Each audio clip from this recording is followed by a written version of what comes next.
horror game လို့ပြောရင် game တွေအများကြီးရှိတယ်။ဒါပေမဲ့ mobile horror game လို့ပြောလိုက်ရင်တော့ No God please no no mobile ပေါ်မှာ horror game တစ်ခုရှာရဲဆိုတာကကော်ရုပ်ပုံထဲမှာအပြောက်ရှာနေရတယ်လို့ပါပဲ။ mobile ပေါ်မှာအများဆုံးတွေ့နေရတာတွေက MMORPG game တွေ MOBA game တွေတို့တိုင်းပြည်ရဲ့အတွက်ပါ mobile လေးချစ်ကိုကစားနေလို့ပါ Battle Royale တွေ You can like thisဒီအမေစမကိုကျွန်တော်မေးပါပြီးတော့လူကိန်းတွေဒါပေမဲ့မပူပါနဲ့ဒီနေ့မှာတော့ကျွန်တော် horror game ချိန်တဲ့ mobile game တွေအတွက် horror game ကောင်း၅ခုကိုပြပြပေးသွားပါမယ်ဒီ game လေးကတော့ Chinese style horror game ဖြစ်တဲ့အတွက်ကျွန်တော်ငယ်ငယ်ကြည့်ခဲ့တဲ့တရုတ်သေးကားတွေရဲ့ vibe ကိုပြင်ရမှာတော့အမှန်ပါပဲဒီ game လေးကတော့1960ခုနှစ်ထိုင်ဝမ်နိုင်ငံမှာစတင်တည်ထားပြီးတော့ဘော်ရာတို့ကမိုးတဲထိုင်တဲ့နေမှာကျောင်းကနေနိုးလာတဲ့ကျောင်းသူလေးတယောက်ရဲ့နေရာကနေကစားမှာဖြစ်ပါတယ်မိုးကလည်းအရင်တဲထိုင်နေတာကြောင့်တရားပါကျိုးသွားပြီးတော့အိမ်ပြန်လို့မရဘဲနဲ့ကျောင်းထဲလျှောက်သွားနေရင်လည်းကျောင်းရဲ့အတိတ်ကအကြောင်းအရာတွေကိုပြန်ရှာတွေ့မိပြီးတော့အဲ့ကိစ္စတွေကိုရှာဖွေပြီးကစားမှာပဲဖြစ်ပါတယ်ဒီ game လေးက graphic ရော gameplay ရောအပြည့်ပြောစရာမရှိသလို story ကလည်းတော်တော်ကောင်းပါတယ်ဒီ game က chance scare နဲ့ဖြစ်ချောင်းတွေကမျိုးမဟုတ်ဘဲနဲ့ story ကိုခန်းစားရင်တခြားဆော့ရမယ့် game လေးပဲဖြစ်ပါတယ်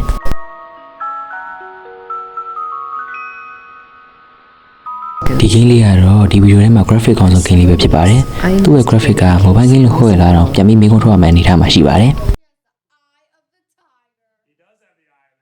Are you sure about that? game ရဲ့ story ကတော့စုံတော်မလေးတယောက်ကကလေးပြတ်ဆုံးမှုကိုရှာဖွေနေရင်းနဲ့ပြရိုက်လို့ယူဆတဲ့နေရာတစ်ခုမှာနိုးလာခဲ့ပါတယ်တာမန်ပြရိုက်တစ်ခုမဟုတ်ဘဲနဲ့စွန့်မြစ်ထားတာစတန်လောက်ကြာနေဖြစ်တဲ့ပြရိုက်တစ်ခုပါအဲ့တော့ပြရိုက်ထဲမှာရှောက်သွားရင်းနဲ့သူဒီကိုဘယ်လိုရောက်လာလဲဆိုတာတွေနဲ့သူ့ရဲ့မညံ့တွေကိုပြန်လည်ရှာဖွေပြီးကစားရမယ့် game လေးပဲဖြစ်ပါတယ်ဒီ game လေးကတော့တာမန်တွေ့နေကြ horror လို့မဟုတ်ပဲ psychological horror system ဖန်တီးထားပြီးတော့သူ့ရဲ့ cinematic တွေအစားတေချာအသေးစိတ်လုပ်ပြထားတာကိုကျွန်တော်တို့တွေ့ရမှာဖြစ်ပါတယ်ဒီ game ရဲ့ graphic တွေ animation တွေ sound design တွေကတကယ်ကို basic console game လည်းပဲရှိတာကြောင့် horror game fan မဟုတ်ရင်တော့ mobile game မှာတယောက်အနေနဲ့စောကြည့်တဲ့ game ထဲမှာပါပါတယ်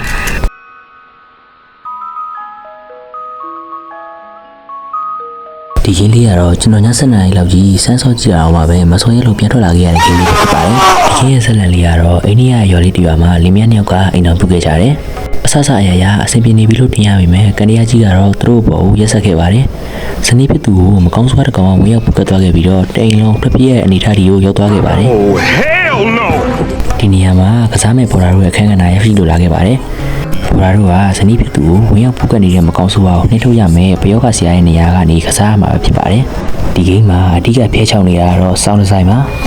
တော့ကြောက်ဖို့ကောင်းပါတယ်ကျွန်တော်တို့အိန္ဒိယဟော်ရာကားတွေမှာအသုံးပြုထားတဲ့ sound design တွေလောက်ကိုကြောက်ဖို့ကောင်းတာပါ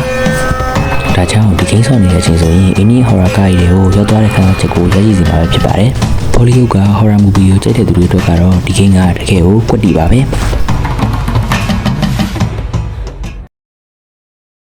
ရောက်တဲ့ချော့ရတာအားမရသေးလို့ဘော်ရာတွေကခေါ်ကြောက်ချင်တယ်ဆိုရင်တော့ဒီဂိမ်းလေးရှိပါတယ်စေယုံပြည့်ကြီးထဲမှာဘော်ရိုင်းနဲ့အတူတူစူးစမ်းလေ့လာရင်တရက်လက်ကပြေးရင်းနဲ့ထပ်ပေါက်ကိုရှာဖွေရမယ် escape ဆန်ဟော်ရာဂိမ်းလေးပဲဖြစ်ပါတယ်ဒီဂိမ်းထဲမှာတစ်ခုကောင်းတာကစိတ်ပိုင်းတရက်ကိုပါပြန်တီးလို့ရပါတယ်ဒါကြောင့်ဘော်ရိုင်းနဲ့အတူတူဆော့မယ်ဆိုလို့ရှိရင်တော့တော်တော်ပြောဖို့ကောင်းပါပါဘော်ရိုင်းနဲ့အတူတူစေယုံပြည့်ကြီးထဲမှာရှောက်သွားရင် item တွေလက်နက်တွေကိုရှာပြီးတော့ထပ်ပေါက်ကိုပါရှာရမယ်ဂိမ်းလေးပဲဖြစ်ပါတယ်တူတူစီးလုံးလုံးနဲ့ကစားရင်တော့တော်တော်ပြောဖို့ကောင်းမယ့်ဂိမ်းလေးပဲဖြစ်ပါတယ်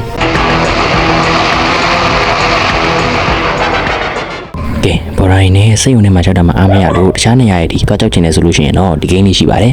ဒီ game ထဲမှာစိတ်ုံပြင် school selector house server apartment ဆိုပြီးတော့မက်က9ခုတောင်ရှိပါတယ်တခန်းချင်းစီမှာမတူညီတဲ့တရေတစ်ကောင်စီပါဝင်ပြီးတော့လောရမယ့် objective တွေကလည်းမတူဘူးဗျအဲ့ဒါကြောင့်လည်း game ကပို့ပြီးတော့ဆော့လို့ကောင်းသွားတာပေါ့ graphic နဲ့ sound design ကတော့ mobile game ဆိုတဲ့အနေထားမှာမစိုးဘူးလို့ပြောလို့ရပါတယ်ဒီ game မှာတစ်ခုကောင်းတာစိတ်ပါရင်တရေကိုပြန်တီးလို့မရဘူးဆိုရင်ပဲတည်သွားရင်ဘော်ဒါကိုပြန်ခဲ့ခိုင်းလို့ရပါတယ်အဲ့ဒါကိုချလို့ဘော်ဒါအခုနဲ့လန်ဒလာမယ်တော့မကြမ်းပါနဲ့ဘော်ဒါကဲဖို့ fast လို့ပါဘော်ဒါရင်းနဲ့တူတူနေရာစုံမှာပြေးလွှားနေတယ်ဆိုလို့ရှိရင်တော့ဒီ game လေးကကွက်တီပါပဲโอเคဒါဆိုဒီဗီဒီယိုလေးကတော့ဒီလောက်ပါပဲနောက်ထပ်လေးဘယ်လို game တွေကြောင့်သိချင်လဲဆိုတာကို comment ထဲမှာရေးသွားခဲ့ကြပါအောင်ဒီလို game နဲ့ပတ်သက်တဲ့အကြောင်းအရာတွေကိုတက်ပြီးသိချင်နေတယ်ဆိုရင်တော့ကျွန်တော်ရဲ့ channel လေးကို subscribe လုပ်သွားခဲ့ကြပါအောင်အားလုံးပဲနောက်ဗီဒီယိုမှာပြန်တွေ့ကြတာပေါ့